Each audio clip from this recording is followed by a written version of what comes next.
Let's hit it.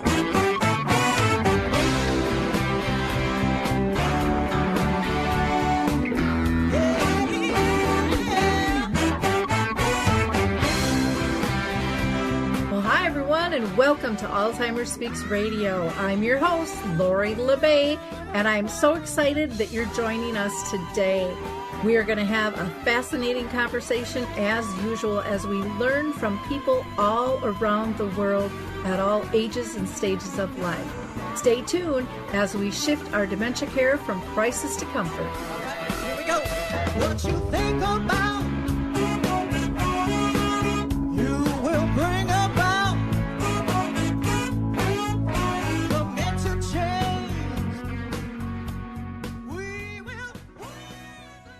Hello, everyone, and welcome to Alzheimer Speaks Radio. If you enjoyed our opening song, it's called Clarion Call by the Mark Arneson Band featuring My Adore, and you can download that on any of your favorite music platforms. For those of you who are new to our show, we're about sound information, not just sound bites, and our goal is to raise all voices, big and small, from those diagnosed to those that care and serve them, to advocates and researchers, and so much more. To our listeners, I want to thank you for your loyalty in pushing Alzheimer Speaks out so that we are known all around the world. I love my job and I find it fascinating, and I really think we as a community are making a difference, building a sense of community, collaboration, and comfort, so that we can raise awareness and we can get the products, services, and tools to the people in need and win this battle against Alzheimer's. Now, some of you probably know that it's World Alzheimer's Month, and so with that, Alzheimer's Disease International is doing a hashtag, Let's Talk About Dementia. You can also go to Alzheimer's Disease International and register for ADI's World Alzheimer's Report, which will be released Monday, September 21st. In addition, I want to give a shout out to Artist Senior Living in Woodbury, Minnesota. We are going to be starting a Memory Cafe, a virtual one, which will be the third Wednesday of each month, starting September 16th, and you are welcome to register for that at 612-200-0506. That's 612-200-0506. What else do I want to give a shout out to? The MemoryCafeDirectory.com, of course. These are such powerful groups, and I highly recommend that families get involved with these. These are gatherings for people with dementia and their care partners to learn to live graciously together. And on September 23rd and 24th, depending on where you are in the world, Dementia Alliance International is doing their Meeting of the Minds webinar called Human Rights as a Practice Model for Residential Aged Care. And Daniela Greenwood is going to be leading that. And you can go to dai.org for more information. And last, I am just going to do a shout out to the Foot Bar Walker. They are absolutely amazing. This is a walker that not only helps the person using it, but the person supporting them so that they don't blow out their back or strain their arms or shoulders. It really is something that you need to check out, and it allows the patient using the walker to feel more independent and allow them a little bit more dignity in the process of getting around. So with no further ado, let me introduce you to Reverend and Dr. Jade Angelica. She is the founder and the director of Healing Moments for Alzheimer's, and she's been a previous guest with us before, and I don't know, we're kind of soul sisters in some fashion in terms of our belief in terms of dementia in the journey. And she has been leading workshops and presentations for dementia caregivers throughout the country since 2007. And she was inspired to do this work because she cared for her mother, Jeanne, who died from Alzheimer's in 2011. Jade is the author of Where Two Worlds Touch, A Spiritual Journey Through Alzheimer's Disease, as well as an audio play we will be featuring today called The Forgiving and the Forgetting, Hope and Healing for Alzheimer's. So welcome, Jade. How are you doing today? Oh, I'm so excited and happy to be here, Lori, and to spend time with you again. So thank you so much for having me on your program. Well, this is going to be really unique because your play is audio, and so it's perfect for the radio, and it's going to keep listeners really in tune. I think especially our older listeners who are used to listening to these things, via the radio before the TV was around.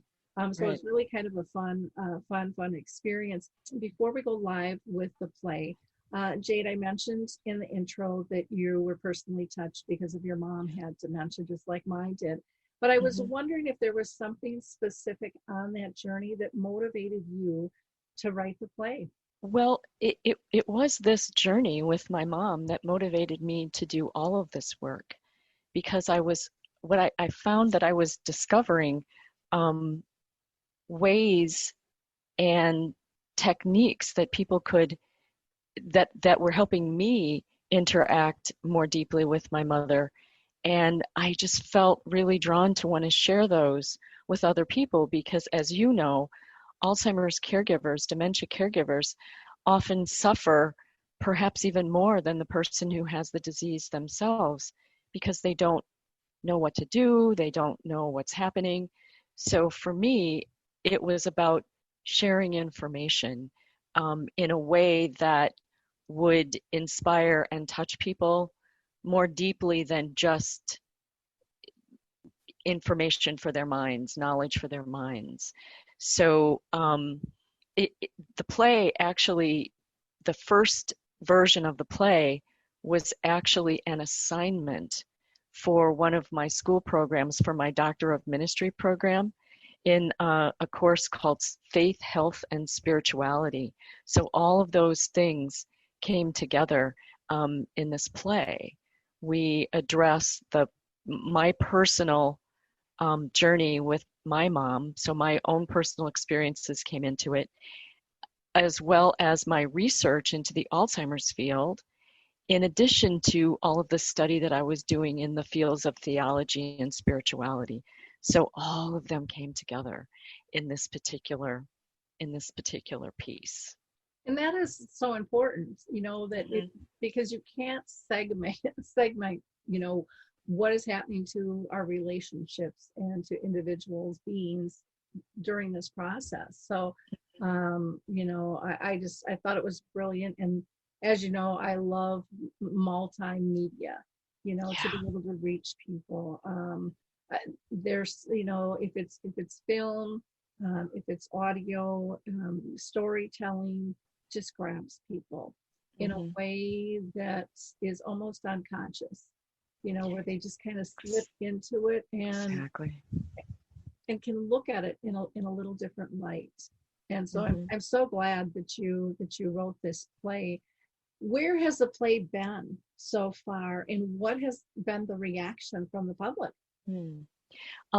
The play actually was a part of 3 different conferences. Our first performance was in 2013 at a conference that was for the Alzheimer's Association here in Iowa, where I'm living. And it was performed by a group of community actors as well as students from the University of Dubuque. And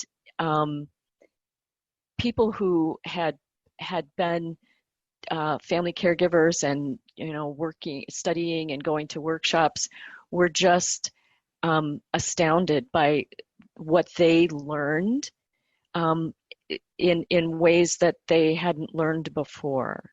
And so that piece was really important.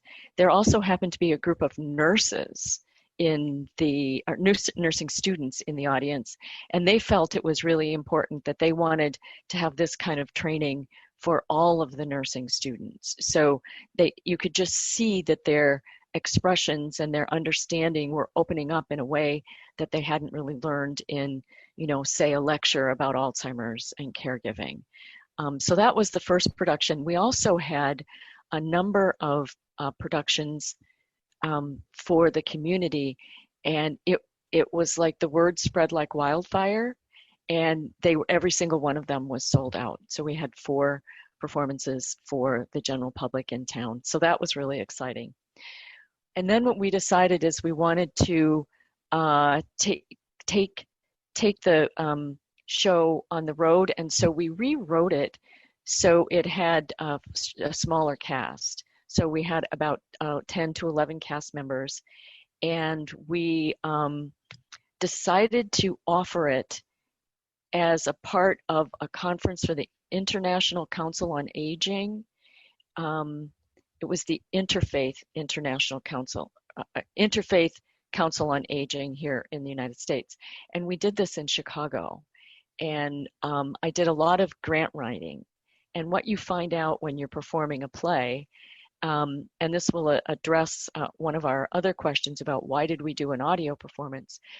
When you're presenting a live performance, it's very expensive. And what happens is you have 1 or 2 or 3 or 4 live performances, and then it's over. And so what we decided to do with this performance in Chicago is we decided to videotape it so that we could share it more easily with other people. Well, we weren't very experienced at videotaping a live play, and the video turned out fine, but the audio made it unusable. We couldn't really hear it very well. We didn't know how to get good audio. So but the reaction to the play, the live play, by the people who were experts in the field of Alzheimer's care, they really felt like it was something that we should share more so with the public, just because of what you mentioned, Lori, about that way that artistic expressions can reach people emotionally. And that's really where the deep learning happens, when the emotions get involved. So the next thing we did, we were invited to come to an international conference on spirituality and aging in Los Angeles. So we decided to do a reading of the play rather than a live performance. Less expensive, easier to produce. And so being in Los Angeles, we had the opportunity to have professional actors perform in this, and it was at the conference, and a couple hundred people came, and the reaction afterwards was a priest came up to me and said, I think every priest should see this play. Other people told me that it was the highlight of the conference for them. And what happened is, of course, it was in a large auditorium, so we had an audio technician come with microphones so that people would be able to hear. And he recorded the play for us, unbeknownst to anybody. We didn't know he was going to record it. And so he sent it to me, and I listened to it, and I thought, oh, this would make a great radio play. Unfortunately, we could not use that recording because the actors who had performed in it were SAG actors, many of them, and given the union of actors, we didn't have their permission to record it. It would have been much more expensive, and so we had to let that go. So after that experience, I set out to try to get a good audio recording of the play, and it finally came to fruition.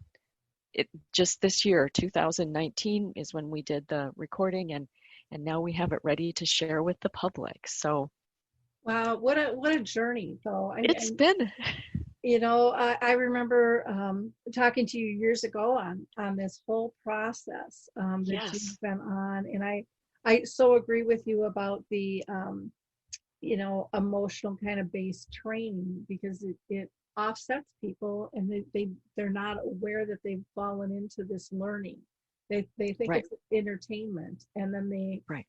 and then they walk away really feeling something, and people don't change and don't have a thorough understanding, I agree, until they truly understand, and the play allows them to visually see it and act it Right. out, which has a huge impact. Right. But the audio allows people to develop the characters in their own mind, and if they're on the journey, they're probably picking out some people in their own family and circle, to play some of Exactly. those parts. So I find that fascinating. How did you assemble the cast? I mean, where the heck did you find them? You knew you couldn't do the SAG actors in the union because of the cost. So Exactly. where did the cast come from? Well, what was interesting is even before we got to a cast, the first and most important person in this project is a man named Laird Scott. And he is somebody who is an independent audio technician. And he had the talent, he happened to have the time and all the equipment that was necessary in order to get a really high quality audio performance, which people may not realize is harder to do than you could imagine. You can't have any background noise. And when we recorded in Chicago, we recorded before a live audience. So you had all kinds of people coughing and moving around and shuffling their programs. All of that gets picked up. So Laird was actually the first person I had to find before we could do this program. And I just really want to say how grateful I am to him, because he did this as a labor of love, wanting to help people in need, as did every member of this cast. And Dubuque, Iowa is a fairly small town, and when I moved back here to take care of my mom, I was very impressed by the high quality of the performing arts. And so I knew that we could get a high quality cast. However, there are a couple challenges because a lot of people who audition for theater are interested in the live audience experience. And so this particular casting call that was calling for an audio recording and a reading, instead of people having to memorize their lines, drew different kinds of actors. So some of the people who came have never acted before, and they thought that this sounded like something that could be really, something new to try. And they liked the idea that, one, people weren't going to see them, and two, they didn't have to memorize. This is a reading, so people are actually reading the script. The other thing that happened is a lot of the seasoned actors in the cast, or that seasoned actors that we had hoped to get into the cast, were already committed to shows that were around Christmas and Thanksgiving. So we worked hard to get the cast. A couple of the cast members came because they knew me or Susie or someone else. Susie Wright was the co-director, and they came to do us a favor. And what they discovered was they didn't even really know what the script was about. They were coming to do a favor. And then they read the script and they found out what the project was, and they just got very, very invested in it. A couple other people had acted previously, and one woman had some physical challenges and didn't think she'd ever be able to act again. And this was a perfect experience for her. And she ended up playing our Lizzie, the mother who had Alzheimer's, and did just a terrific job. And her commitment was just amazing. And that's what I want to say is the commitment that the people showed to this project was absolutely amazing. And I can't say enough how proud I am of the production that they put together. Some people never even acted before. Wow. So it really truly was a team effort. So what was it like for you to see the play pulled together or listen to the play in this instance? take its true form and hear it, and see it being produced. Well, Lori, given that the script is sort of loosely based on my own life and my own experience with my family members, every time I've seen it, including this production, I just am filled with emotion and gratitude that this story came together in a way that can really reach the hearts of other Alzheimer's caregivers and really help them. And it feels a little bit like destiny. It's kind of like a full circle to see these experiences that actually happened to me. And I should say that all of the dialogue that's coming from the people with Alzheimer's actually happened. Either in my life, these are things my own mother said, or things I witnessed, or stories that other caregivers had shared to me about their loved ones. So to see the reality of their experiences and to know that it's going to help other people is just really what this is all about for me. And I know that's what it's about for you too, that we can take our own experiences on this journey and find meaning and purpose, which is sometimes a challenge, sometimes suffering. And I know for both you and me, Lori, caring for our moms was great joy. And so we can share our experiences with other people, and that's what was just the beauty of this. But to see this cast bring these characters to life was just really, I have to say, a glorious experience for me. It's really joyful. It is interesting to see people listen, because we're so used to the TV and live performances and videos and stuff, but to really have people kind of stop and pay attention and engage their mind to kind of build the visual story if they need that in their head is so powerful. I had experienced that in a conference I did where I was doing a film screening, and for whatever reason they put us in a really bright room that couldn't be dimmed. And for the 90 minutes of the film, people sat and listened. And I went up to the executive director and I said, we can switch this up. I'll flip over to another program. And he just said, look at them. Look at them. And the reviews were, it was astonishing, because that never occurred to me that people would listen to the story.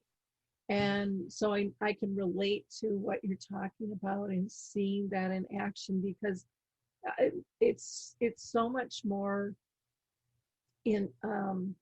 intensive. I mean, they're just so much more present, right? I think, in a lot of ways. And so yeah, really, really powerful. Now, before we go live to the play in just a moment, I just want to mention to our audience that one, I know you're going to enjoy this, but two, we are going to have a second show on September 17th, which is a Thursday, at 2:00 Eastern, 1 Central, noon Mountain Time, and 11 a.m. Pacific Time. And we would love you to join us and kind of do a talk back of this screening of the play without the screen, I guess. And because I think it's going to touch your heart. I think you're going to want to have other people listen to it. And I think that's Jade's goal, is to get this pushed out so that people can experience it, because I think they will find they will laugh and they'll cry through this, but it allows people to express emotions knowing they're not alone. And I think that is such a beautiful part of this journey, that we shouldn't shove that stuff down. and that we have to get to the core of our relationships and what is really important. Because until you get to the core, I think it's much more difficult to find those moments of joy or to create them. And Exactly. and so mark your calendars for September 17th. Of course, we'll be posting it. And we are going to go ahead and also I want to give you Jade's contact information too. Her email address is listed on the show page, but for those of you who are listening that just have a notepad in front of you that might want to reach out to her for a conference or some other platform, or maybe you've got questions or ideas for collaboration, you can reach her at Jade, Jade Angelica, and that's Angelica @gmail.com. So let's get to the play, The Forgiving and the Forgetting, Hope and Healing for Alzheimer's. And again, thank you, Jade, and I look forward to seeing you again on the 17th. My pleasure. And there will be at least 4 cast members joining us on the 17th as well, Lori. Wonderful. So thank you for mentioning that. Welcome, listeners, to this performance of Healing Moments' original play, The Forgiving and the Forgetting, Hope and Healing for Alzheimer's. I'm Reverend Dr. Jade Angelica, principal author of the play, founder and director of Healing Moments for Alzheimer's, and co-director with Susie Wright of this production. I want to thank those who have contributed to the script over the years, as well as composers Gail Gallagher and Kat Kidwell for their original music, and Attican Music for permission to include the Chicken Dance song, written by Werner Thomas and Louis Julian van Ridgemanent. We have special gratitude in our hearts for Libby Roderick and Nicole Milner for the creation of their beautiful songs, How Could Anyone by Libby, and It's a Joy to Get to Know You by Nicole. We thank Turtle Island Records and Nomi Ya Music for the gift of permission to include these songs in our production. A sincere thank you is extended to my partner in this project, Susie Wright, and to our audio and video technical team, Laird Scott and Roger Richard. This would not have happened without them. Many have generously contributed to this Healing Moments project, and I acknowledge and appreciate their financial and in-kind gifts. Brita Gill-Ostern, Nancy Whitlow, Jeanne Modernock, Shirley Lanners, Lynn Manders and Alina Crow from Gronin Properties, and the Greater Dubuque Community Foundation. To our wonderful cast, thank you so much for your dedication to this project and for the generous contribution of your time and talent. You are the show. Our hope, dear listeners, is that you find the message of this play enlightening and inspiring, that it will open your minds, touch your hearts, give you hope, and be a beacon of light for you and your loved ones on the challenging journey through Alzheimer's disease. Our hearts are with you, so please know that you are not alone. Now, to begin our show, let me introduce to you our ukulele and guitar-playing narrator, Benji Miller. Please welcome to the stage the cast of The Forgiving and the Forgetting, Hope and Healing for Alzheimer's. Ruth Osmus, pianist and performing as Alma. Jasmine Barnes as Nurse Kathy. Dave Osmus as Father Tom. David Baird playing the djembe. Janine Pitas, pianist and performing as Eva. Fred Miller as Lyle. Caroline Gramley as Danny. Alonda Gregory as Maggie. And Joan Mest as Lizzie. Act 1, Scene 1. It's July. The action begins in Lizzie's dining room. A swinging door leads to the kitchen. The table is set beautifully. There is a loaf of freshly baked bread in a basket on the table. In this scene, Tom does not see his Aunt Maggie, who has passed away years ago, but Lizzie sees her and talks to her. Maggie responds to Lizzie. Maggie is seated at the table, which is set for two. There is a loud crash off stage, coming from the kitchen where Lizzie is preparing lunch. Lizzie, are you sure you don't want a hand?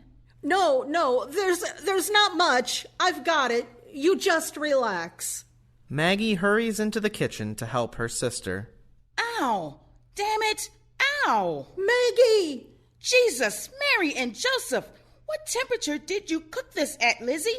900 degrees? Lizzie bursts into the dining room with a steaming hot casserole and drops it on the table. Maggie follows, holding a dishcloth with ice on her hand.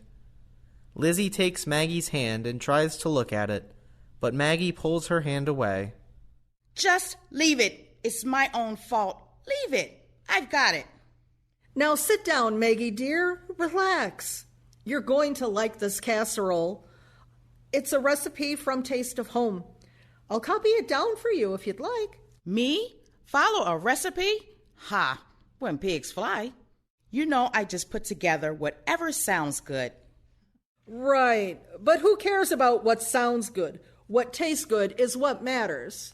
Ooh, this is burnt, but still tasty. And look, such a lovely table. You always do things with such flair, Lizzie. You have a gift, an artistic gift. I don't think Hank ever appreciated that about you. He was an army man, Maggie. He was concerned with more important things. Still, he could have noticed. He took you for granted. It isn't in a man's nature to respond to things like that. Like what? Like a nice color, like softness, flowers. Children, his wife. That's not what I meant. It wouldn't have killed that son of a bitch to show his own family a little appreciation. Hank loved his family, Maggie. I never said he didn't. He just had a miserly way of showing it. Maybe it looked that way to outsiders, but I always believed that somewhere deep inside him, he loved us. Hank was a hard man, Lizzie. I don't mean that in a good way. Megs! He was hard on you. He was really hard on poor Genevieve. I swear to God, he's the reason that neither of your children ever married. He scared them single. No, Maggie, not Tom. He has a vocation to the priesthood. We're very proud of him. Oh, yeah, of course. Tom's vocation. At least now he can be here to take care of you. I don't need taken care of. No, you don't need taken care of. You're the one who always takes care. You took care of Mama when she was having her spells. You took care of Hank. You took care of me when I was sick. You take care of everybody. Except Genevieve. Do you think she'll ever forgive me? I should have stood up to Hank, Maggie. I should have. What he did, I should have stopped him, but I didn't know what to do. Tom enters. His energy is visibly low. He is not enthusiastic about much in life these days, but he tries to be upbeat. He is wearing his priest's collar, black shirt, and pants. He is carrying a grocery bag full of zucchini. Hi, Mom.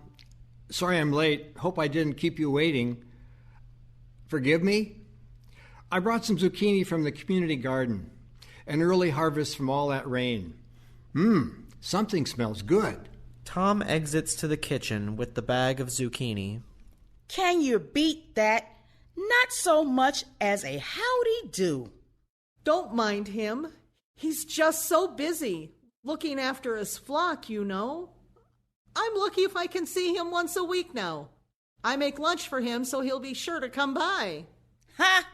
That's rich. You see him every morning at Mass. It's not the same thing. No, it's better. See my little baby boy all grown up there? I don't do that. Pride is a sin, Maggie. Not necessarily. You did a really good job raising Tom. You deserve to feel satisfied and proud of him. Besides, there are worse sins than pride. Ask Hank. There's a special place in hell for men who... Don't you say that! Mom, are you done in the kitchen? You left the burners on again. Lizzie's argument that follows is with Maggie, but Tom hears her and responds, Don't you say that! No, really. Mom, that's the third time I've come over here and found the stove on, nothing cooking. Let he who is without sin cast the first stone. It's just dangerous, Mom, that's all. Maggie gets up, moves to Tom, and looks right at him. He doesn't notice, of course, because he doesn't see her. Gosh, he looks just like his father. Do you ever mix him up? Sometimes I have to look twice. Look 3 times if you have to. Just be sure to shut the burners off. Hank was thinner. Thomas likes my homemade bread. I sure do. Tom sits down in Maggie's chair at the same time Maggie is trying to sit. Maggie is visibly offended and huffy. Tom's attention is on the casserole on the table. This looks good, Mom. Smells a little burnt. Can you beat that? Thomas, please don't be so rude. Forget it, Lizzie. What? It doesn't matter. It does matter. Oh, sorry, a prayer, of course. Bless us, O Lord, in these thy gifts which we are about to receive from thy bounty, through Christ our Lord. Amen. Jesus Christ! Maggie vanishes. Now you've gone and done it. She's left. Who? Who do you think? I have no idea. Maggie. Maggie who? Maggie? My sister, of course. Aunt Maggie? Yes, Aunt Maggie. How could you be so rude? What were you thinking? What are you talking about, Mom? Aunt Maggie's been gone for a long time. She died 12 years ago, Mom. What? What? You don't know what you're saying. She was right here just a moment ago. We always have lunch together on Wednesdays. You're sitting in her chair. Oh, you awful, awful boy. How could you? Mom. How could you? Mom. Mom, listen. How could you say that? Maggie died, Mom. She had cancer. Remember? No, you're wrong. You're wrong. She was right here just a minute ago. Mom, listen to me. You took care of her. She died right in this house. She had cancer. Maggie and I were having lunch and a nice visit until you came and ruined everything. I said her funeral mass. Don't you remember? No, you didn't. This is crazy talk. Stop it now, or I'm going to call a doctor and get some of that medicine to calm you down, to bring you back to reality. This is impossible. Just as Tom storms out of the house, Maggie reappears, putting her hands onto Lizzie's shoulders to comfort her. He said I'm crazy. Oh, Lizzie, you're not crazy. It's just that your brain is different now. Tom doesn't understand what's happening to you. He thinks that reminding you about things or reasoning will help, but it won't. But you're okay, Lizzie. I'm here now. You're here. Yes, Lizzie. In your reality, I'm here. I'm not crazy. Not at all, Lizzie. You're not at all crazy, but your world has taken a mysterious turn. And we all need to understand how it is for you now.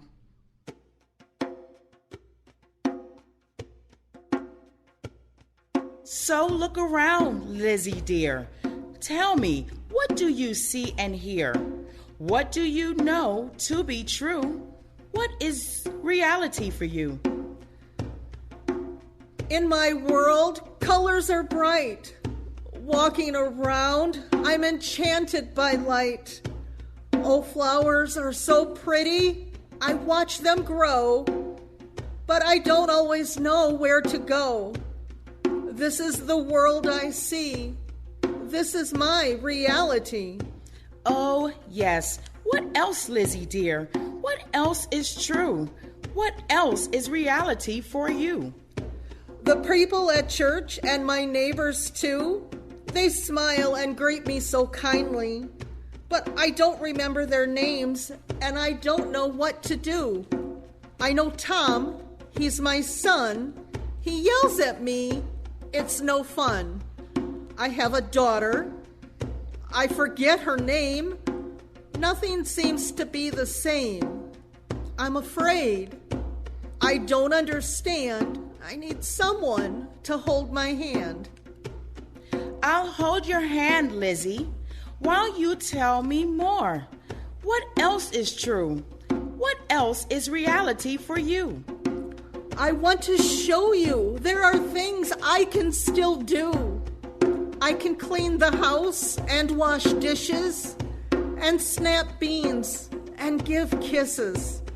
I can dance and play cards. I can pray. This is the world to me. This is my reality. What a world, dear sister. So much is new. Those who love you will need to learn all about the world you see, all about your reality.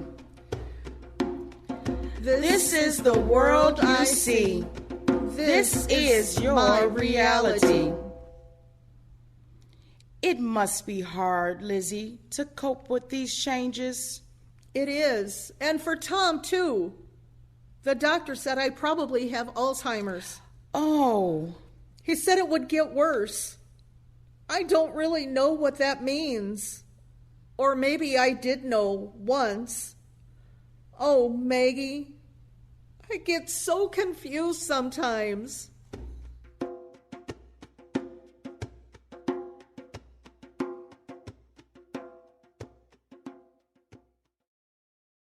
Act 1, Scene 2.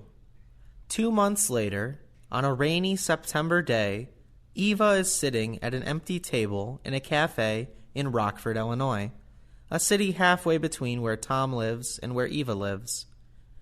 Tom enters in a nervous rush, paper grocery bag in hand. His posture is slouched, his demeanor appears somewhat defeated. He pauses at the table, looking at Eva. The energy between them is tense. Hello, Genevieve. Please don't call me that. It's Eva. You know I'm going by Eva. I have been for years, Tom.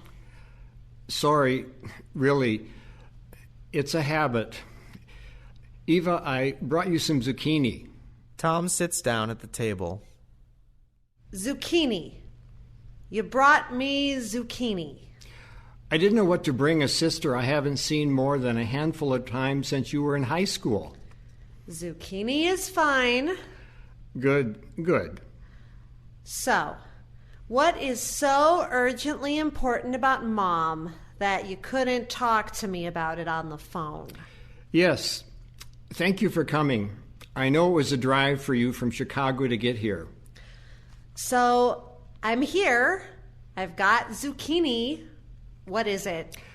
Well, things are getting really hard with Mom, and I need to ask you for your help. Actually, Mom and I need your help. Seriously?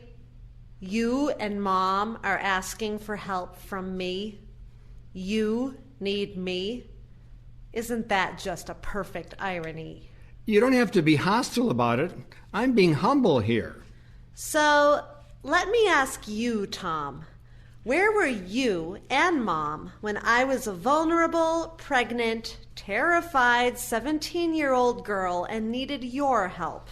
Desperately needed your help. Where were you? Don't you remember? I was at seminary. Right, seminary. 2 hours away. It's not like you were deployed overseas in the military or on a space mission, for God's sake. You could have helped me. Dad was a cruel, heartless man. You don't just throw people away, especially your own child or your grandchild. You just don't do that. What kind of Christian love is that, Tom? You and your God abandoned me. Dad was human, Eva, and he had his mind made up. There was nothing I could do. Besides, Mom was there. Mom. At the time, I thought she should have divorced him to protect me. We don't do that, Eva. Oh, I know, I get it. Catholic doctrine. And those were different times. Eventually, I came to understand that Mom was in a hard situation, facing impossible choices. She was always powerless against Dad's control. But you were nearly a priest. You were the one person he might have listened to, and you stayed silent and away. And now you need my help? I can't believe this. I'm out of here. Please, Eva, don't go. Please listen. Really, it's Mom who needs you. You seem to be more forgiving toward her than you are toward me. At least you've stayed in touch with her. It was the other way around, actually. No matter how angry I was at her, and no matter what Dad said to her, and only God knows the horrible things he said about me, Mom stayed in contact with me. I was surprised, actually. During the following dialogue, lights come up on Lizzie, who is at home. She enters from the kitchen with scissors and stands by the dining room table, which is covered with papers and books. She starts cutting. First, coupons out of the newspaper. Then she cuts up pages of a book. Then she moves around the room and cuts all the leaves off a plant. By the end of the scene, Lizzie has taken off her apron and is cutting that into pieces. Well, she's in a bad way now. You saw how confused she was last summer when I brought her to visit you. She was very sweet in all her confusion. I have to admit, my heart melted a little. I was grateful that you brought her. Since then, she's been writing to me regularly. Her letters are confused, though, and on this teeny tiny stationery, but they're quite endearing. I call sometimes, and we talk She's on the worse phone. now. She seemed to be getting worse every day. She misplaces things and then thinks people are stealing from her. I might have to shut off the gas before she sets the house on fire. She keeps forgetting to turn the stove burners off. And then she has some random conversations with Aunt Maggie. I haven't officially moved in with her, but I stay there most nights. It's really getting stressful. Maybe you'll have to move her to a memory care unit. How would that look? What would people think? Is that important? It is to her. And? Okay, to me too. I'm supposed to be able to care for people. What would my parish think if I can't even take care of my own mother? Well, I'm sure they'd understand. But I don't understand what her getting worse and what your parish thinks has to do with me. Oh, I've been chosen to attend a conference that's taking place in Rome in a couple of months. I'll be gone for 2 weeks. I really want to go. I need to go. But I can't leave Mom alone. So hire a sitter. She won't hear of it. She gets violent every time I mention it. She even hit me once. She said she wants you. I want my girl, is what she said. Please do this, Eva. You know, Tom, I'm not very hungry. This little trip into the past and hearing all about your needs has made me feel quite sick. I think I'll be going now. Eva, please. I'll think about it, Tom, and I'll let you know. Eva exits the cafe, leaving the zucchini behind. Tom remains at the table, defeated and discouraged. Act 1, Scene 3. Tom is in church, alone, on his knees, holding a rosary. The sun, shining through stained glass windows, casts shadows of color around the space. My God, if you can hear me through this silence, why have you given me this cup of poison that slowly drains? I have devoted my life to you. But what should I do? Believe this disease is part of your plan? No. I don't understand. Where are you now? Can you even hear me? I need you as she needs me. But why ask you for help? You aren't the one who's here. Silence from you, and soon, silence from her. She's not the same. Forgetting names, drifting away. Both of you slipping into the silence beneath clouds of gray. I don't want to be alone. All I can do is pray. I'll be the one to catch her when she falls. Wondering if you notice me at all. This isn't fair. I don't know what to do. Going through the motions, praying to this silence. Where are you?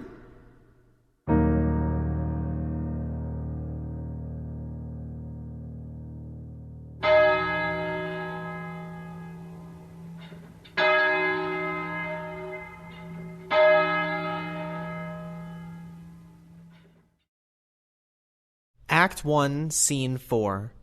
It's November, a Saturday morning in Lizzie's house. Tom enters and sees Lizzie staring into the mirror, combing her hair. Mom? Who? It's me, Mom. Right, I knew that. Oh, good. You scared me there for a minute. Who is that? Who is who? In that thing, that window glass thing. The mirror? Yes, the thing, glass. My mother? Your mother? In there. There. She doesn't come out. You think your mother is in there, in the mirror? Well, I don't know who it is, but she looks like my mother. Mom, why don't you sit down now? Tom leads Lizzie to the dining room table. He goes into the kitchen, comes back with 2 glasses of water, and sits at the table with his mom. I was down at the post office today, and I saw that nice man. Oh, what's his name? What nice man? Oh, you know, that nice man who shoveled my walk after Hank died. When it snowed. You mean Eldon Miller? Eldon Miller. Yeah. Wasn't it Eldon Miller who shoveled your walk after Dad died?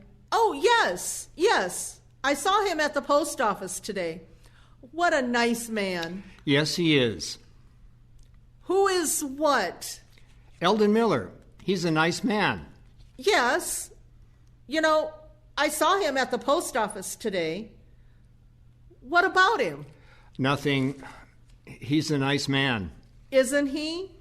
He shoveled my walk after Hank died. I know. Thomas, you don't need to get testy. You're the one who brought him up. Mom? I wonder about you sometimes. Me? Yes, you. I don't think you have any idea how much I worry about you. Why would you worry about me? You're too trusting. You just can't trust folks nowadays. What are you talking about?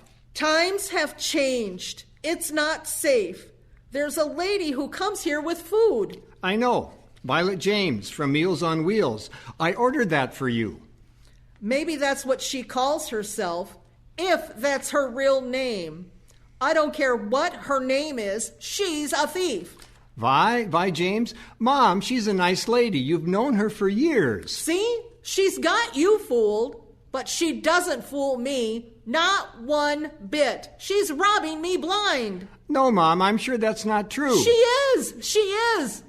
She brings that plate of hog slop into the kitchen, and when she thinks I'm not looking, she's helping herself, filling her, what do you call it? Thing with the straps, with the grocery things? Shopping bag? Yes, a shopping bag. Filling the shopping bag with my stuff right under my nose. My pearls and my purse and my wallet. She did. When she thought I wasn't looking, she took it all. Calm down, Mom. Your pearls are around your neck. Here's your purse, and look, here's your wallet inside, cash and all, Mom. That's it. You're working with her. Lizzie pushes Tom and grabs her purse. She swings at him with the purse. He ducks. Just then, Eva enters with her suitcase. Tom! Mom! What's happening here? Eva, you're here. My girl! My girl! Act 1, Scene 5. In Lizzie's dining room, after lunch the same day. Tom is sitting at the table as Eva enters. Thanks for making lunch for me, Tom. You're welcome. So, you're leaving for Rome tomorrow afternoon around 5? Yes, it will be a hectic morning for me. You'll bring Mom to the 11 o'clock Mass, right? I will. She's asleep now. Does she usually take a nap in the afternoon? I guess. You guess? I'm going to be looking for some guidance from you here. I've never taken care of someone with Alzheimer's before. Oh, of course. I've written some things down for you. Tom hands Eva a folded piece of paper. She opens it, reads it, and is alarmed. Wait, hold on, Tom. What is this? If you want to get her to obey, really? You'll need to raise your voice and be very stern with her. If this doesn't work, threaten to take her to the mental hospital or give her the antipsychotic medication from her doctor to calm her down. What is this, Tom? Mom's not mentally ill. She's not psychotic. It's what works, Eva. I told you she was getting worse. She's angry and combative and, yes, disobedient. So I've written down what to do when she gets that way. I gotta go. Eva calls out after Tom as he rushes from the room and out of the house. No, Tom, no. There has to be a better way. There has to be a better way. There has to be. Act 1, Scene 6. Lizzie's home after Mass the next day. Lizzie and Eva are seated at the dining room table playing cribbage. Lizzie is very engaged with her cards and doesn't look up when Tom enters. Hi, ladies. I'm about ready to leave, and I wanted to say goodbye. Mom, could you go into the bedroom and get the card we made for Tom? Right. Your sermon today, Tom. It was hard to follow. What in the world were you talking about? What were you trying to say to people? You know, I'm not sure. I'm not really sure about anything anymore. Sometimes it feels like I'm just stringing together a bunch of words that somebody else told me to say. That's exactly how it sounded, Tom. Words that don't really mean anything to me. Probably they don't even mean anything to anybody. Did my words mean anything to you, Eva? Nope, they did not. I'm lost, Eva. This whole thing with Mom, I'm lost. Lizzie enters from the bedroom and gives the card to Tom. For you to take to Rome. Thanks, Mom. Goodbye. Thank you, Eva. This means a lot. You're welcome, Tom. Have a good trip. I hope you get found. Tom begins to walk away. He stops, turns, and waves to Lizzie. Let's keep playing our cribbage game, Mom. It's my deal. Tom is going to Rome. I know. He's going to be a priest. Oh? Right. He's going to be a priest. That's so good. You're very good at this game. Well, thank you. Who taught you to play? You did? I was a little girl when you taught me. No, I didn't. Sure you did. Stop it! Stop it! I did not teach you to play. Okay. You didn't. It's your lead. 9. 15 for 2. No, really, who taught you to play? My mother did? I didn't know Aunt Stella knew how to play cribbage. Aunt Stella? My mother? Oh, you must think I'm your cousin, Eileen? Right. Okay, then. Yes, my mother was a champion cribbage player. And she was a very good cook, too. That she was. What did she make that you liked the best? Cherry pie. I agree.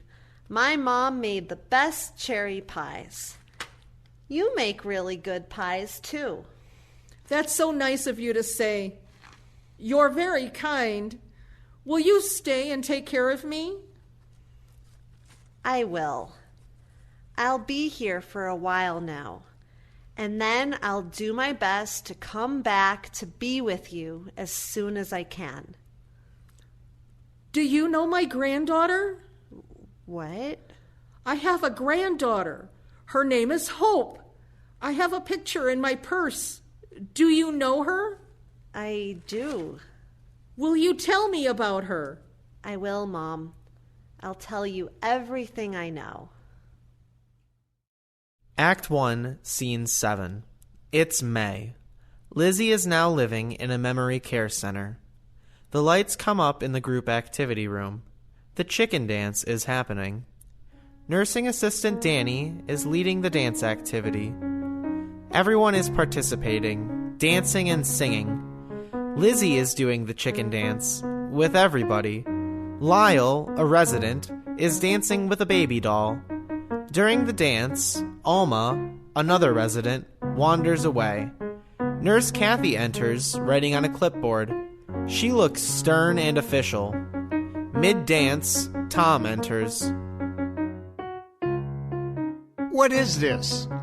It's the chicken dance. Join us, Father Tom? No, of course not. Who brought my mother in here? Want to dance? Absolutely not. I brought her. She said she wanted to come and dance. Lizzie loves to dance, don't you, Lizzie? Uh-huh. Dance. This is not dancing. This is ridiculous. Who's in charge here? This is not appropriate for these people. It's fun, really, and it gets everyone up and moving. That's so good for them.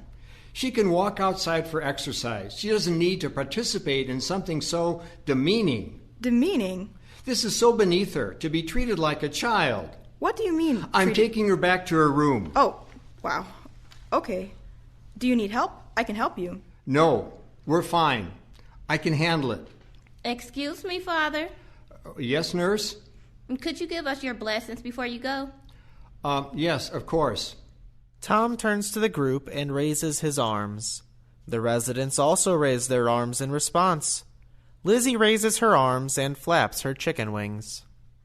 May the blessing of our Lord Jesus Christ and the fellowship of the Holy Spirit descend upon you and remain with you forever. Amen. Amen. Amen. I don't want to be a chicken. Tom takes Lizzie by the arm and they exit. Alma re-enters with her hands full of nameplates. Hey, Alma, what you got there? All names. She proudly takes them to Danny and holds them out to her. Kathy swoops over to them and snatches the nameplates. What is this? All names. Oh, no. You took all the nameplates off the residents' rooms? Alma, bad girl. Now I have to put them all back. I have to go now. Right now. I'm late for a meeting downstairs. Lyle, don't be ridiculous. This is a one-story building. There is no downstairs. What do you know? What I know is that you can't leave and there is no meeting for you to go to. Come on, Alma, everyone. Let's cheer each other up. We can play ball. Can I call my mom? I want to let her know I'll be late. Come here, Alma. Sit by me. Kathy is calling your mom right now to let her know you're having lunch here with us. And not to worry. Okay, thank you so much. Of course there is a meeting. I'm going to be late, and it will be that horrible woman's fault. Is my graduate student here yet? He's going to grade all these physics exams. I don't really have time for this. Your graduate student isn't here yet, Lyle. And since I can't seem to get you all to play ball, how about if we pass the time waiting for him with some music? We love music. It always makes us feel better, right? I found this song that reminds me of all of you. How about if we listen and sing?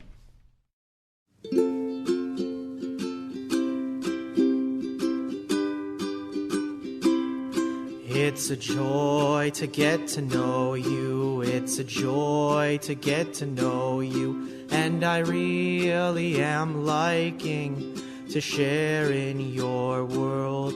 When your love is deep and quiet, I can hear it so clearly.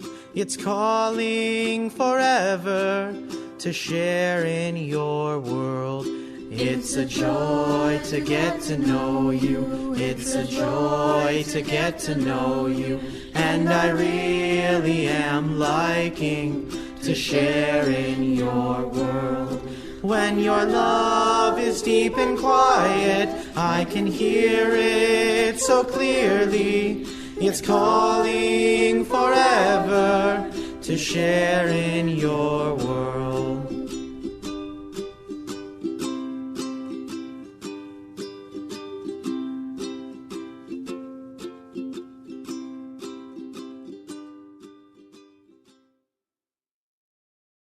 Act 2, Scene 1. It's July. A year has passed since we first met Lizzie and her family. The scene opens in Lizzie's room. She is alone when Danny enters carrying a baby doll. Here you are, Lizzie. Here's your baby. Pretty baby. My baby. Yeah, she's a pretty one. Alma came in and got her. She's gathered up all the babies. But I got your baby back for you, Lizzie, so don't you worry. I'll get you some nice cold water now. I'll be back in 1 minute. Minute. My baby. My baby. Hello, room 113? Anybody home? You! It's you!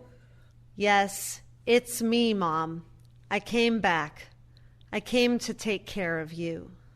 My girl. Hello. I'm Danielle, one of Lizzie's primary CNAs. Everyone here calls me Danny. Here's your water, Lizzie. Well, hi, Danny. I'm Eva, Lizzie's daughter. Welcome. It's wonderful to meet you. I didn't know Lizzie had a daughter. I haven't seen you here before, have I? No. I've been in the process of relocating from Chicago.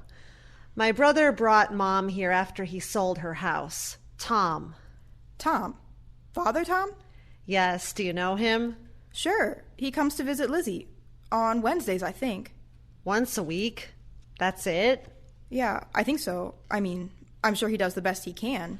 Oh, no, I didn't mean it like that.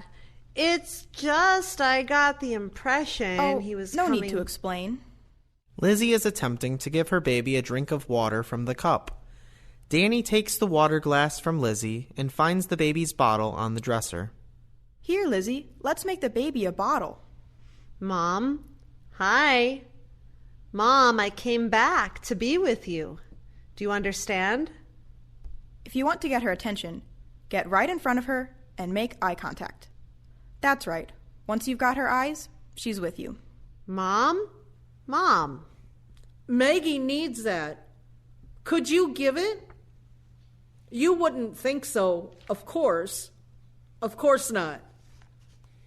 He wasn't like that. He would never. They didn't like it when we went there, oh, yes. Thank you so much. Right? What is she talking about? I'm not sure. She's in a different world sometimes. You can join her there if you like. May I hold your baby? You'll be careful, won't you? Be careful. She's little, yes. She's a nice baby. Right. Nice baby. Doesn't cry. I had a baby doll like this once. You gave it. I mean, my mother gave it to me. Do you remember that? Hold her head up, like that. Megs will ask me if you took care. Take care, young lady. Megs? Maggie? Aunt Maggie? You're lucky. Hank said you could stay for dinner. He doesn't like company. You can help me if you're a good girl, but you have to watch your tongue around Hank. You know how he is. Mom, Hank is gone. He'll be back. No, I mean, Dad is dead. Dad, Hank, died 25 years ago. What are you talking about? He's just gone over to Meg's and Jimmy's for a minute. He'll be right back. They're working on Maggie's car. No, Mom. Aunt Maggie's gone. Maggie's dead too. 13 years now. Don't be so fresh. What? What are you saying? How dare you say that? Oh, you mean girl. Give me that baby. Now. You say things like that. You can't hold her. Slap you. Well, that's a surprise. My mom was never one to get angry or to cry. Her memories are disappearing, and her thoughts might be jumbled, but she still has a lot of emotions. She doesn't have the ability any longer to process feelings, or to calm herself, though. So if she's upset, we need to soothe and comfort her. But what did I do? I was just trying to tell her the truth. What's really happened? In her world, those things haven't happened. So, am I supposed to lie to her? They're not technically lies. We call them therapeutic fiblets. Fiblets? Therapeutic.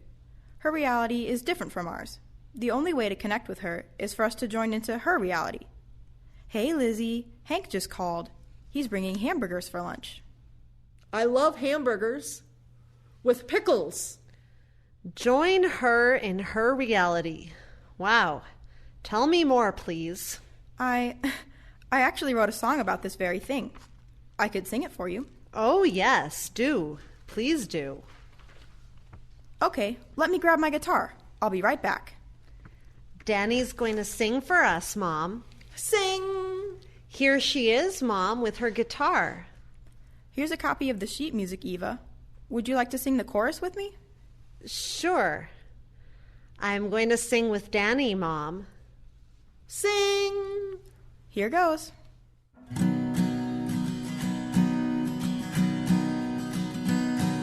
Bring joy by joining in her world. Affirm, accept what they think is real. No can hurt. Yes, and can heal. When their loved ones speak to them, this is what I hear. No, don't. No, you're wrong. Those things don't belong. No, you can't. That wasn't me. That's not yours. Let it be. No is heartbreaking when yes is what they need to hear. Bring joy by joining in their world. Affirm, accept what they think is real. No can hurt. Yes, and can heal. When one says something that's untrue, I have to go to work.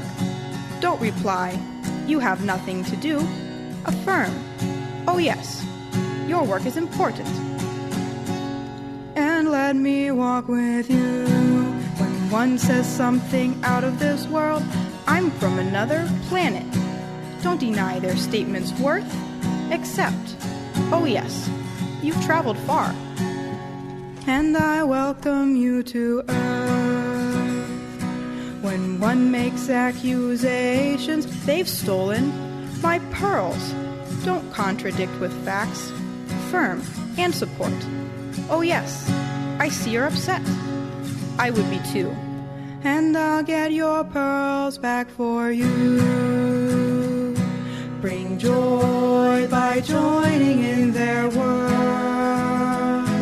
Affirm, accept what they think is real. No can hurt. Yes, and can heal.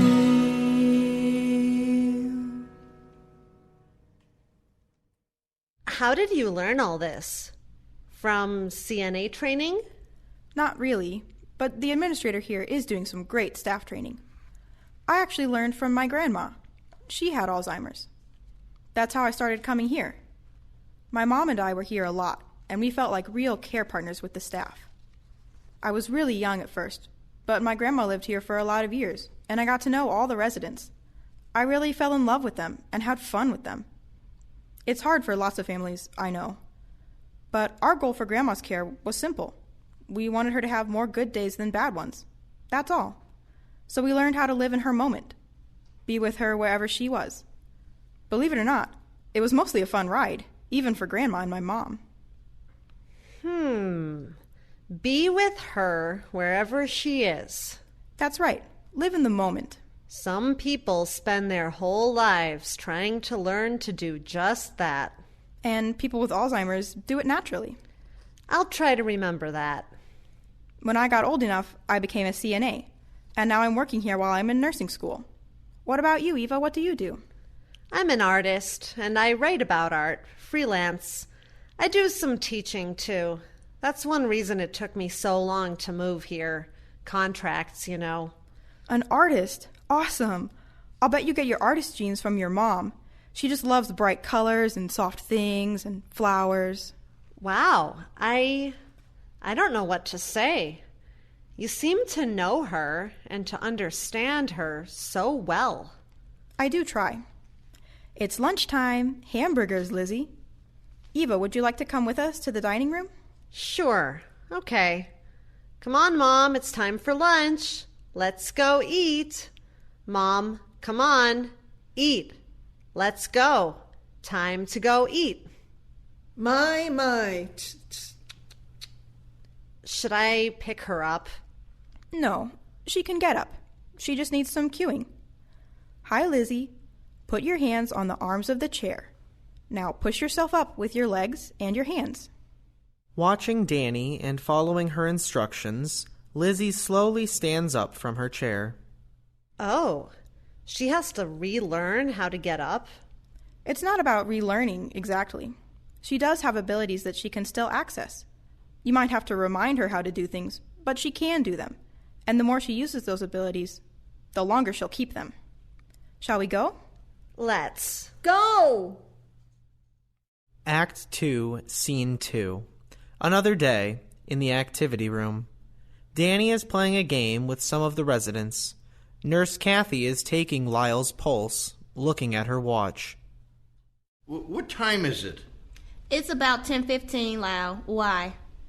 I don't want to be late for my office hours. 2 of my physics advisees are coming in this morning. Look, I have 23 papers to grade before tomorrow. Do you mind if we cut this short? Just take these pills, Lyle. That's what it's time for. Lyle holds the pills for a while, considering them. Then suddenly he flings them across the room. Kathy scowls and immediately writes something on her clipboard. That was bad, Lyle. You have to take your pills. I am late for a meeting downstairs. I have to go now. Right now. How many times do I have to tell you? This is a one-story building. There is no downstairs. There is no meeting. If they start the meeting without me, it'll be because of you. This is unbelievable. Oh, Lyle, your meeting was postponed. I was supposed to give you the message, but I completely forgot. I'm so sorry. Postponed? You should have told me. I was so worried. Danny, brilliant. Now why didn't I think of that? You would have, eventually. He keeps giving us chances to get it right. Hey, everyone, it's time for music. I brought my guitar, so let's gather around and sing some songs. Let's see. What should we sing first? I need to get to a meeting. Downstairs. Right now. I have to go. Now. Oh, Lyle, your meeting was postponed. What? Who told you that? I'm in charge of the meeting, and I didn't postpone it. I'll get to the bottom of this, young lady. Lyle storms out of the activity room. Kathy looks at Danny, stunned. Alma appears with all the nameplates from the rooms. Again. She hands them to Danny. What's this, Alma? All names. I'll say, what a great job. I think you did get them all. Come with me, Alma. Let's go for a walk. We'll put these back on the rooms. You can help me figure out which ones go where. Act 2, Scene 3. Lizzie's room. There are flowers in a vase prominently displayed on a table next to her chair. Tom is visiting. He's wearing his last rites bag around his neck, as he does every time he visits Lizzie in the care center. Eva enters. Hi, Tom. Good morning, Mom. You're looking lovely this morning. Vivian James came in this morning and did her hair. Isn't that nice? I could do that for you sometime, Mom, if you'd like. Not to bother, Eva. I've got it covered. It's not a bother, Tom. Juice? We're just enjoying a little orange juice. Would you like some? Don't mind if I do. Oh, my. What lovely flowers. Thank you. I picked them from the garden. No, Mom, you didn't pick them. I brought them for you. I picked them myself from my garden. No, Mom, you didn't. I did. I stopped by the gift shop at the hospital this morning and picked them out for you. I hope you like them. Tom, does it really matter? I picked. I did. Don't you lie to me. Lie. Mom, I'm not lying. Tom, don't. I picked. Picked. Me. I did. Mom, listen to me. Lizzie throws the flowers at Tom. He grabs Lizzie by the arms. Mom, stop it.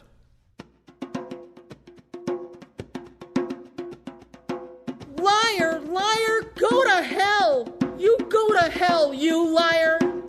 I picked those flowers. Why would you lie?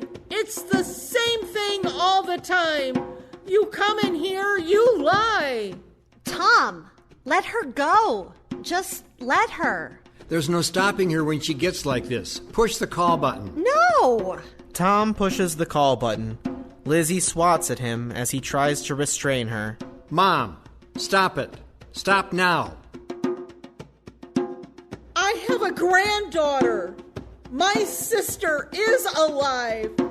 It's not 20-something. It's 1975. Intruders, both of you, playing tricks on me. You think I'm crazy? But you're the fools, setting your rules. Liar, liar, go away. You go away. What's going on in here? Nurse Kathy, thank you for coming so quickly.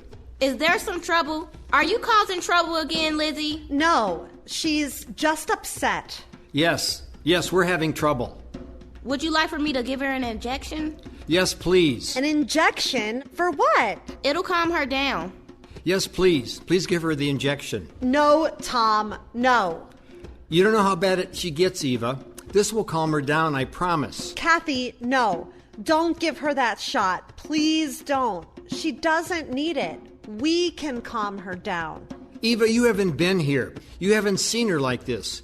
You don't know how bad it can get. Father Tom? Yes, the shot, please. As you wish, Father.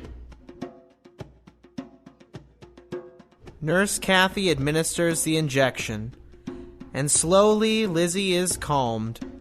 She slumps, defeated, into her chair. Liar, liar, go away. Go away. Who are you, anyway? Oh, God. Oh, my God. There is a better way. In slow motion, Tom and Eva move into the shadowy background of Lizzie's room, and they continue arguing silently. Kathy steps away from Lizzie and writes on her clipboard. What happens next could be a fantasy induced by the drugs. Or is it a dream?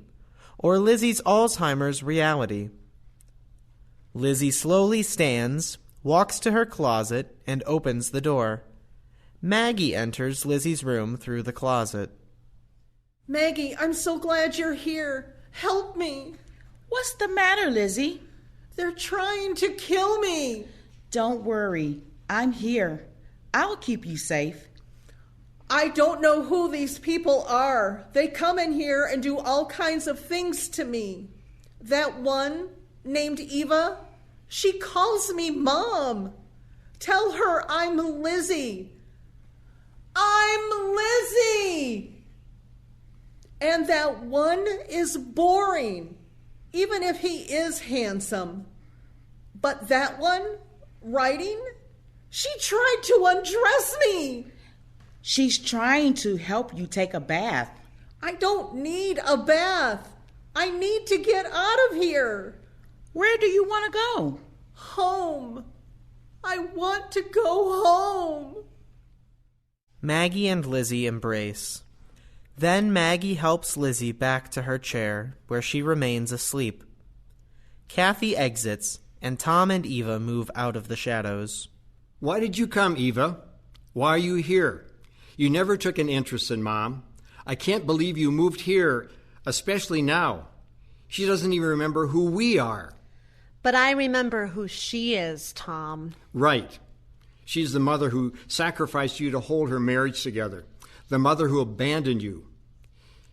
If you're here to resolve those issues, forget it. She's not capable. I'm here because this is Mom's time of greatest need. She has lots of needs, that for sure. But even so, she wouldn't want you to change your life for her. She didn't want to be a burden to us, you know. What do you think Mom would say if she knew I was happy to be here with her? Happy to be taking care of her? Sure thing. Happy to be here in this God-forsaken nursing home. Who are you kidding? I came, Tom, because of that kind of attitude. Mom needs me because I believe that her life still has value. We can still have a meaningful relationship. Well, she's never going to apologize to you now. I don't need an apology from her. She's already told me in her own way that I mean a lot to her. It seems like we've forgiven each other for the past, and we have a new relationship now, in the present. Her? You've forgiven her? And you won't forgive me? Well, you've never even acknowledged my pain, Tom, and you've never apologized for your part. Do you deserve my forgiveness? But her. She was the one, not me. Really, Tom? Dad was the one. But neither of you even tried to help me. So since when have you forgiven her? Well, I've recently realized... Well, that was quick and easy. You know, it did seem that way at first, and I was totally surprised when I felt forgiveness for her. It was this moment of what you would probably call grace. But trust me, there was nothing quick or easy about it. Nothing. Human forgiveness seems to be a very complex thing, Tom. So tell me, what do you know about forgiveness, Eva? That's really my area.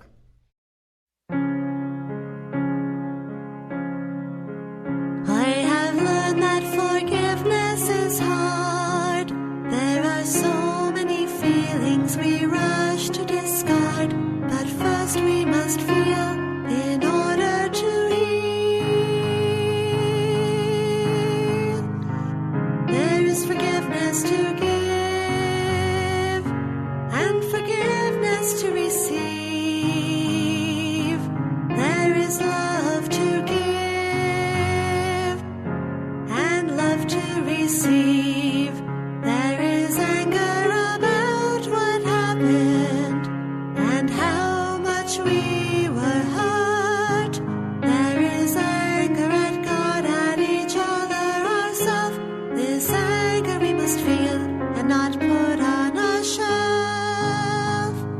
So we must search deep inside for pain that tries to hide, finding strength to tear down the emotional wall.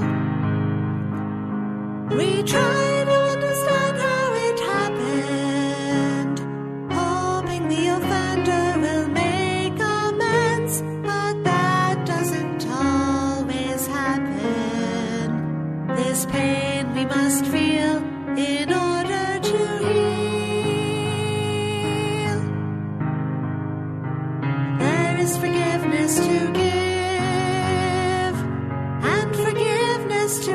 believe there is love to give and love to receive. And when the seed of forgiveness is planted, it grows deep inside our hearts. And with help from grace and each other, that's when the healing starts. That's when the healing starts.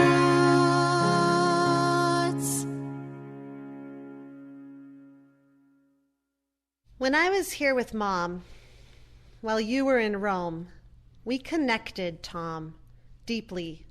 And I knew that we still loved and needed each other, regardless of the past.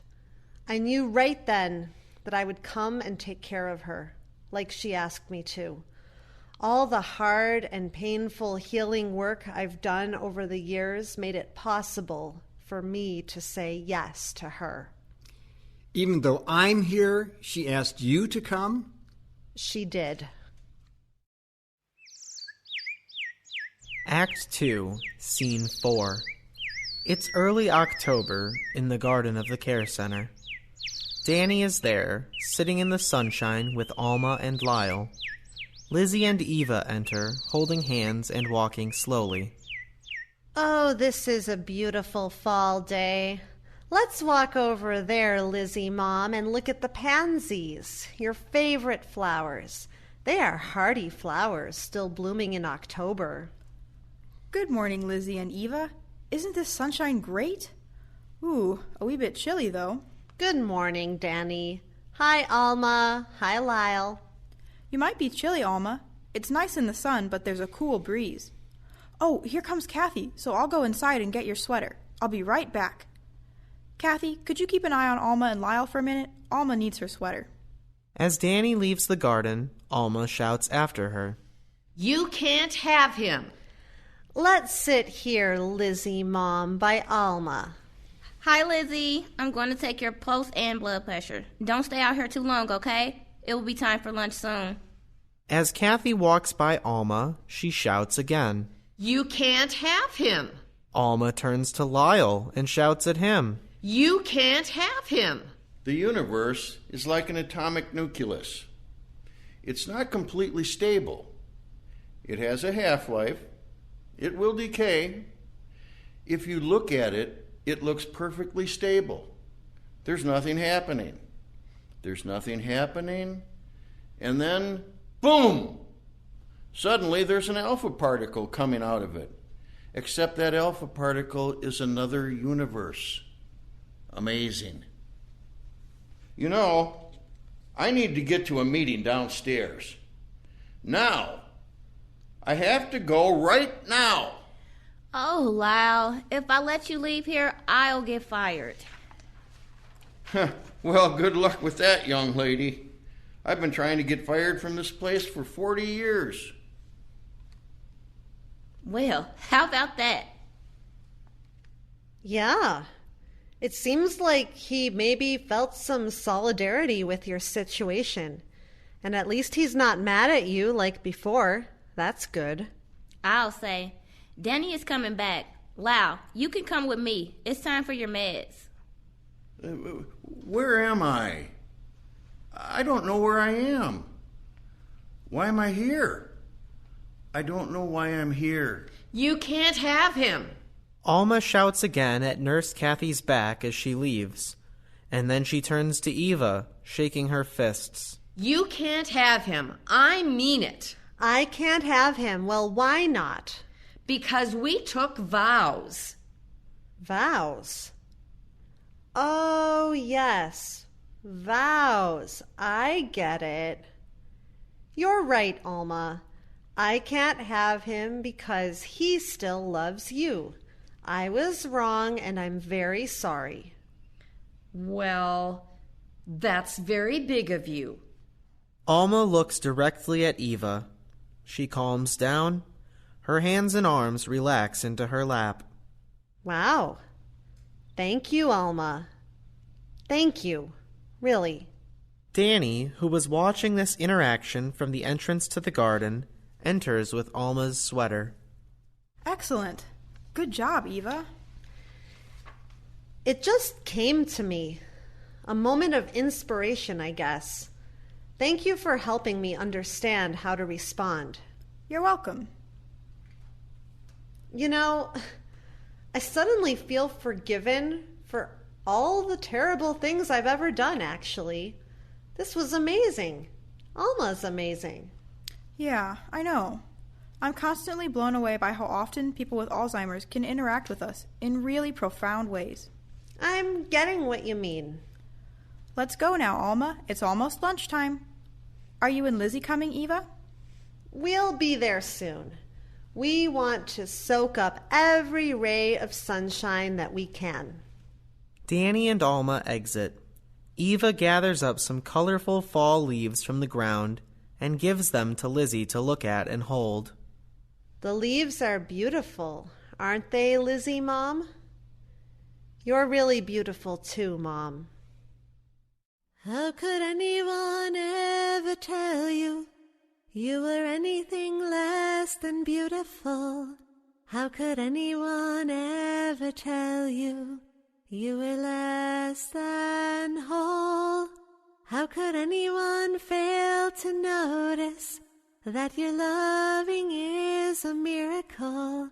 How deeply you're connected to my soul. Beautiful. Leaves. They try so hard at the end. Act 2, Scene 5. Another day, in Lizzie's room.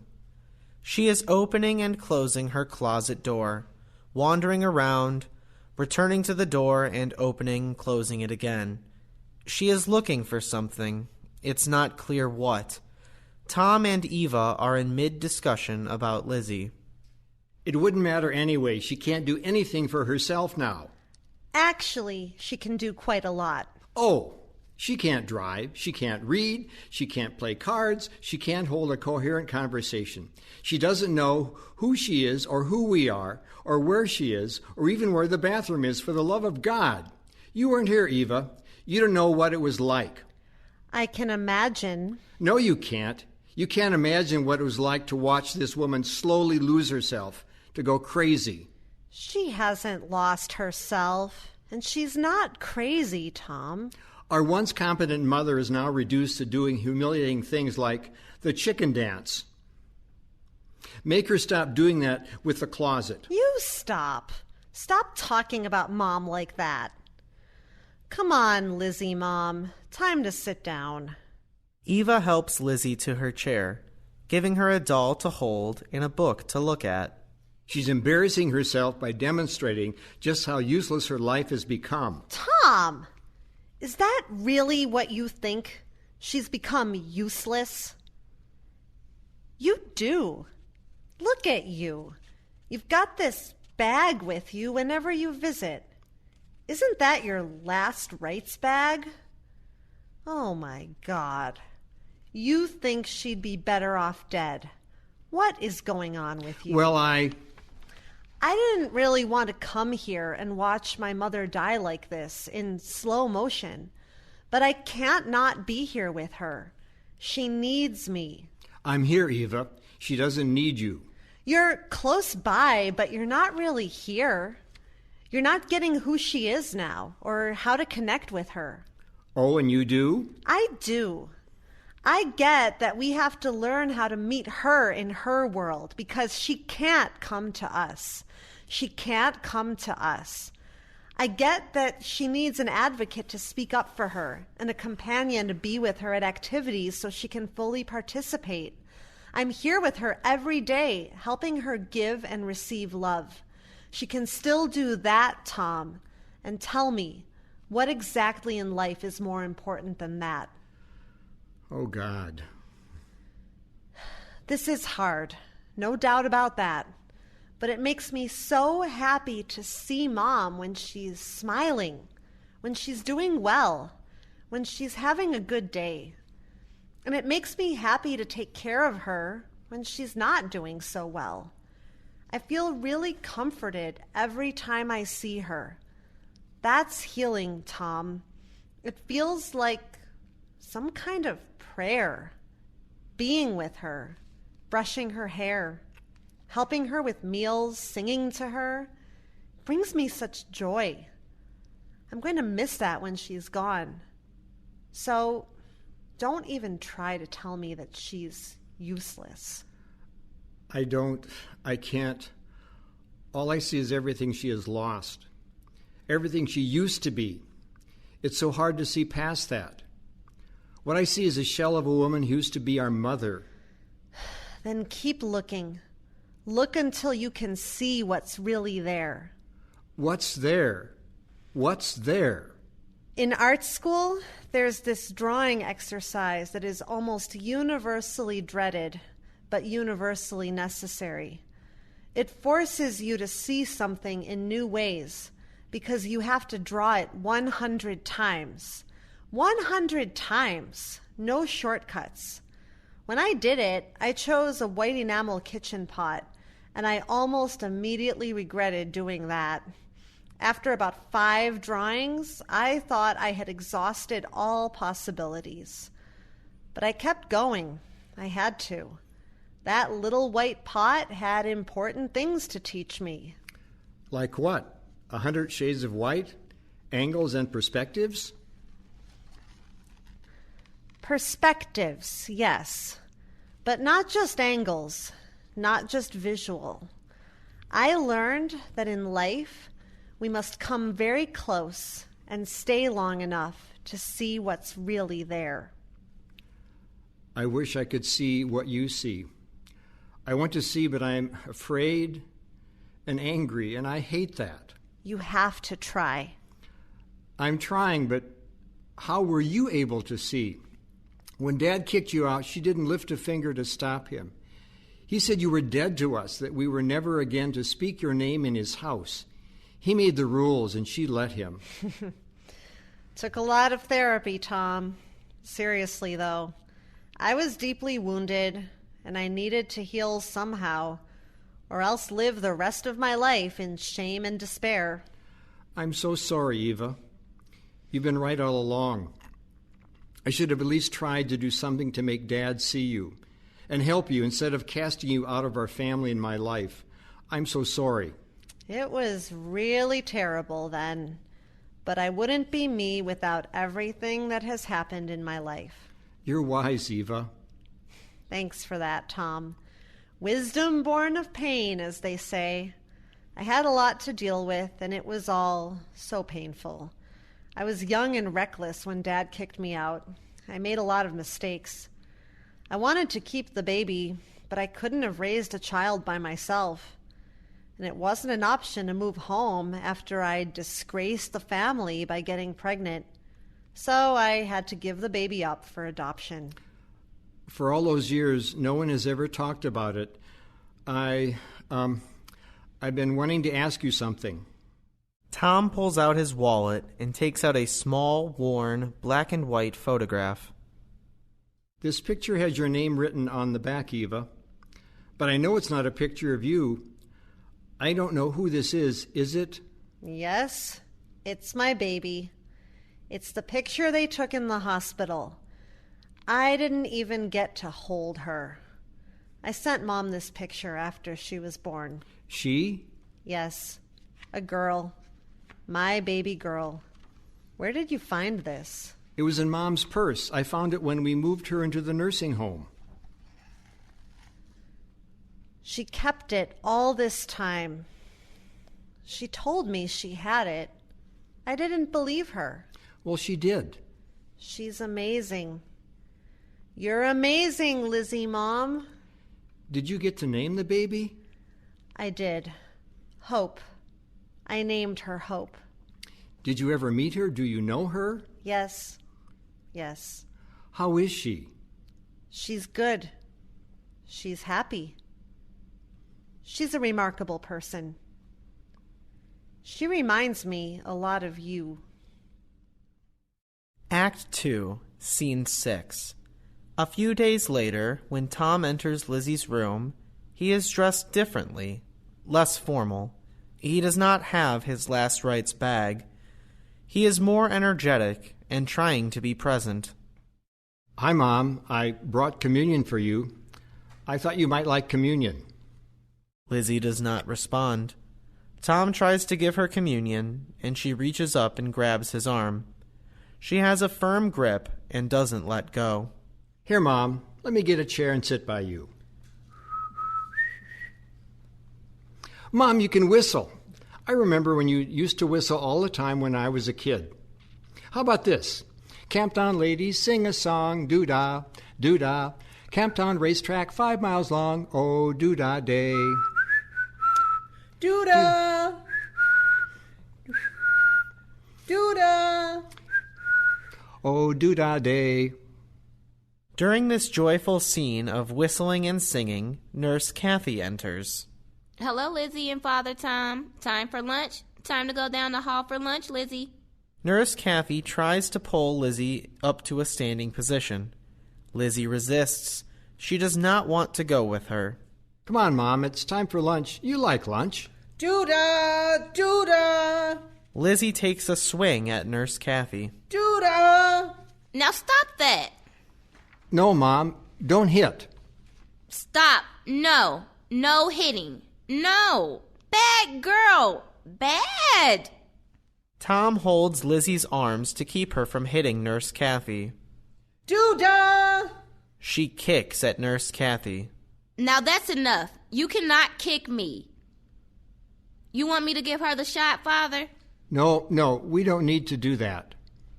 Well, fine then. It's time for lunch, though. She has to have lunch. You'll have to manage to bring her down yourself.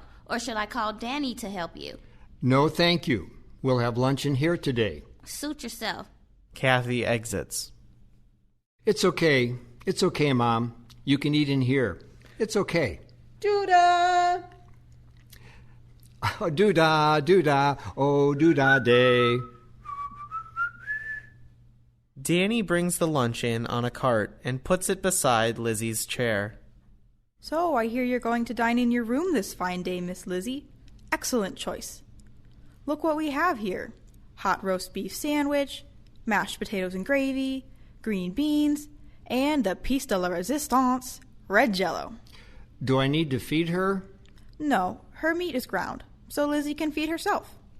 Give her the spoon, and then tell her what to do with it. Oh, okay. Tom moves from his chair and crouches down in front of Lizzie. Take the spoon, Mom. She takes it from Tom's hand. Put it in the potatoes. Lift it up to your mouth. Good. Well, it looks like you have everything under control here. Call me if you need anything. Lizzie continues eating, slowly. Tom pulls up a chair and sits very close to his mom. Very close. Whoever thought it would come to this? I'm the one who's supposed to be strong, give people hope. People come to me with their pain, with their grief. I'm supposed to know what to do. I don't know what to do, Mom. I don't know what to do. I can't pretend anymore. I miss you so much. As Tom weeps, he lays his head on his mother's shoulder. When he looks up at her, Lizzie tenderly feeds him a spoonful of potatoes.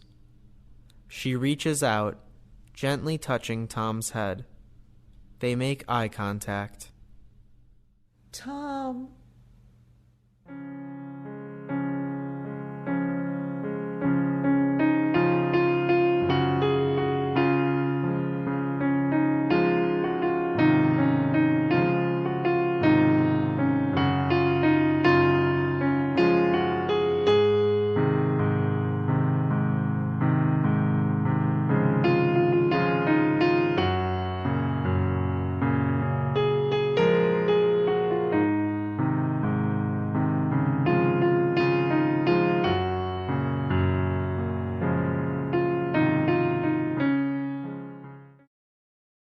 Act 2, Scene 7. After lunch with his mom, Tom walks through the garden at the care center.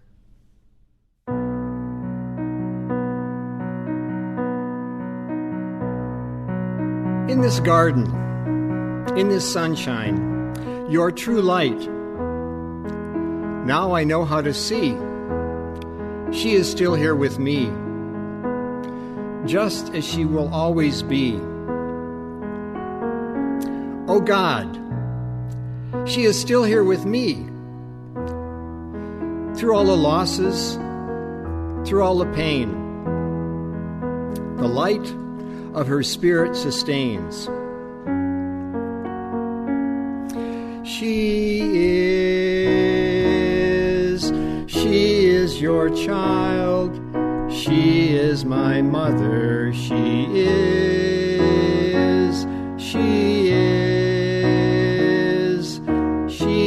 your child. She is my mother. She is.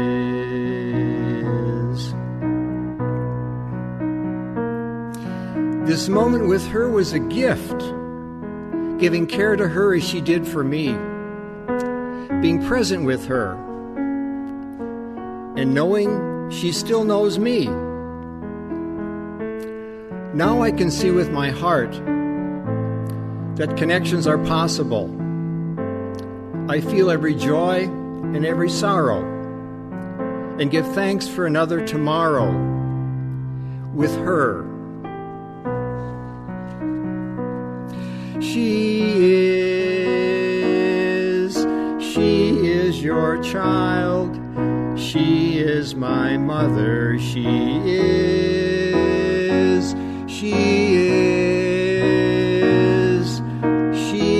your child. She is my mother. She is.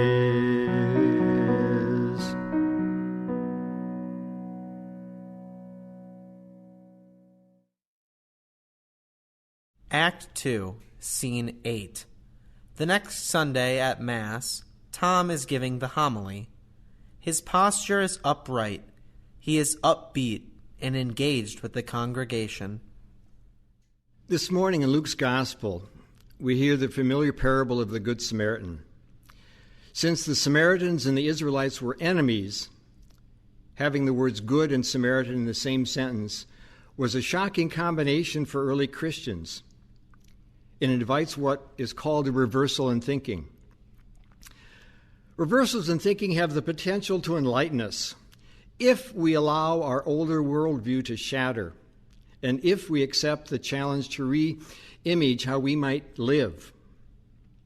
The concept of reversal has been on my mind lately because I've encountered one in my own life. When my mother was diagnosed with Alzheimer's disease, I thought her life was over. Many share this belief. Our society treats people with Alzheimer's the way we once treated people with leprosy. We ran away from them. I finally realized I was the one who was running from Alzheimer's disease, until my sister came to town and reversal started happening. My sister is an artist, and she sees the world differently. Through her eyes, I am able to see the lives of people with Alzheimer's still have worth and dignity. These people who can no longer read, no longer speak, no longer reason, still have so much to give. This thought is a contradiction to the human mind, but perhaps it is not a contradiction to the human heart. If we as individuals and as a society can find the courage to come very close to this mysterious disease and to stay close for a long time, we will discover, as my sister has, and as I now have, that there is value beyond measure, that people with Alzheimer's have so much to teach us, particularly about love. How many of you have heard an elderly relative or friend say, "I don't want to be a burden"? Well, what if when our elders' capacities diminish, they were not burdens? What if changing our lives and our priorities in order to care for them was an honor? What if spending time and energy and money enhancing their lives was a joy? What if loving them as they prepare to leave this life was our greatest blessing? What if In caring for them and loving them, we become our best selves. What if? Alzheimer's disease, without question, is a call to love. May we have the courage to hear this call, and may our answer be yes. Amen. Act 2, Scene 9.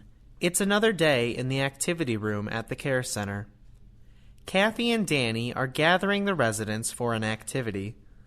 Some residents are already sitting in chairs in a half circle. Tom, who is dressed in a colorful sweater, is smiling, standing up straight, and clearly has a lot of energy. He is playing ball with the residents. As he says each name, one at a time, the resident looks at him, and he tosses the beach ball. The resident catches it smiling and tosses it back. When it's Lizzie's turn, he addresses her as Lizzie Mom. Maggie sits next to Lizzie, enthusiastically coaching her. Well, it's time for dancing, and everyone is here. That's good. You're here again too, Father Tom. That's great. Yep, I'm here almost every day now. I just don't want to miss a single thing that happens. There's never a dull moment. Well, that's for sure. Am I in time? Yes, you are, Eva. Time for dancing, everyone, so let's put the ball away and stand up as best we can. And all you listeners out there, you can join us too. I don't want to be a chicken, I don't want to be a duck, so shake my butt. I don't want to be a chicken, I don't want to be a duck, so shake my butt. I don't want to be a chicken, I don't want to be a duck, so shake my butt. I don't want to be a chicken, I don't want to be a duck, so shake my butt. What if we open our hearts to healing? What if we say yes to another's world? What if we learn and practice acceptance? Join in the dance and meet them where they are. What if we open our hearts to healing? What if we say yes to another's world? What if we learn and practice acceptance? Join in the dance and meet them where they are. What if?